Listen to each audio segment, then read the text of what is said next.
medium, because the number of contaminating microorganisms, it must be reduced to the same absolute number irrespective of the scale of operation, and so the del factor that has been found satisfactory for pilot scale might not be the same, or it would not be the same, and it has to be recalculated in order to get the expected type of the results. And finally, the most important is the third parameter, environmental parameters.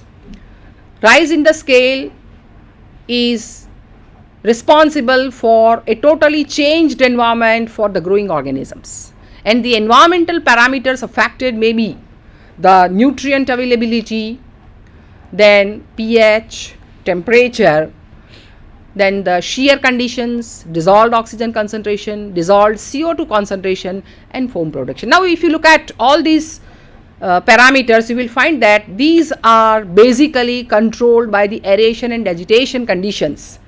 Say for example, here the nutrient availability, pH, temperature, and shear conditions, they are affected by the agitation, whereas the oxygen and CO2 concentration and the foam production are directly associated, or they are directly linked with the aeration supply to the fermenter. And these are it is very important because they affect the process, they might affect the process negatively. And the aeration and agitation conditions, they tend to dominate the scale up process, and these has been explained very well by Fox et al. In 1978, where it has been described as the scale up window. As you can see in the slide, on the x axis it is the aeration, whereas agitation is there on y axis, and you can see the different parameters how they affect the process. This is aeration and here it is agitation. So agitation, rate of agitation has to be set optimally, that is between the minimum and the maximum. If it is kept below optimum, that is minimum, in that case it would affect the bulk mixing, the homogeneous environment which is required throughout the fermenter would not be maintained. So keeping the agitation below the optimum would result into the improper mixing, and if it is kept above optimum, that is maximum, will result into the shear conditions. So the boundaries of these hexagon, they are the shape of the Fox window or the shape of the scale up window would be affected by the nature of the process.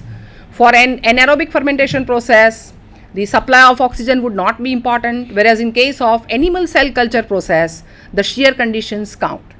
So in any case, one has to find out which is the problem and how the solutions can be made.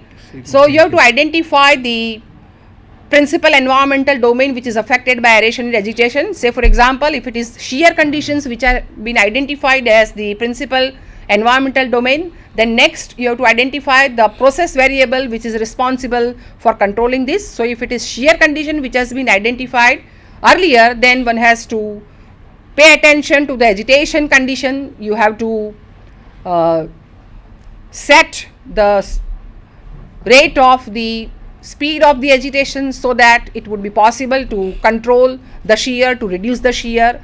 You have to calculate the things, you have to calculate the parameter so that the negative effects could be nullified, and at the end of the session we can give the concluding remark that scale up is an extremely complex and important component of the project.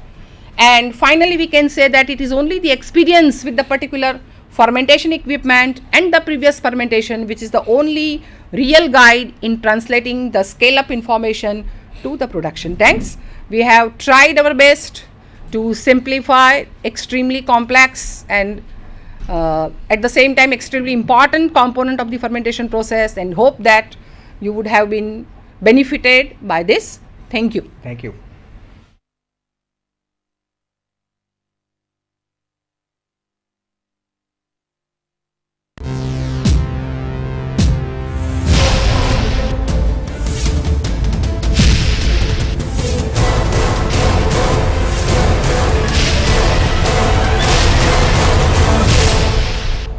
SANDHAN.